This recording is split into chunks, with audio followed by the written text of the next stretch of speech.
পরিবার হিসেবে প্রত্যাশা যে আমার ভাই সহ শহীদদের যে স্বপ্নের বাংলাদেশ, এটা তারা যে পালন করে, কারণ তাদের আহ্বানে সাড়া দিয়েই আমার ভাই সহ সকল শহীদেরা এই আন্দোলনে অংশগ্রহণ করেছে।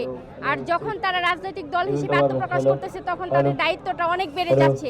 তারা তাদের দায়িত্বটা সর্বোচ্চ ভাবে পালন করার চেষ্টা করবে এবং কি আমাদের এই বাংলাদেশটাকে আমার ভাই শহীদ ভাই সহ সকল শহীদদের স্বপ্নের দেশ হিসেবে গড়ে তুলুক, দুর্নীতিমুক্ত বৈষম্যহীন বাংলাদেশ, আদর্শ সুন্দর রাষ্ট্র হিসেবে বাংলাদেশকে গড়ে তুলুক। তাদের কাছে প্রত্যাশা হইল ভালো কিছু, ওনারা ভালো কিছু দেখাইছেন।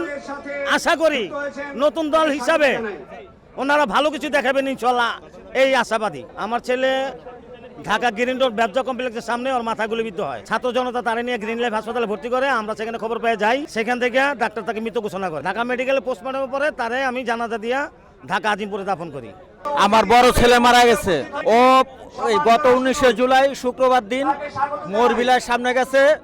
যুবলীগ, পুলিশ, আওয়ামী লীগের হেলমেট বাহিনী দ্বারাও গুলি খাইয়ে, যে দেখেন কিভাবে মারা গেছে। তাদের প্রতি তো আশা ভরসা অনেক, তাদের প্রতি প্রত্যাশা অনেক, কারণ তারা নতুন দল গঠন করছে, অনেক বাধা বিপত্তি আসবে।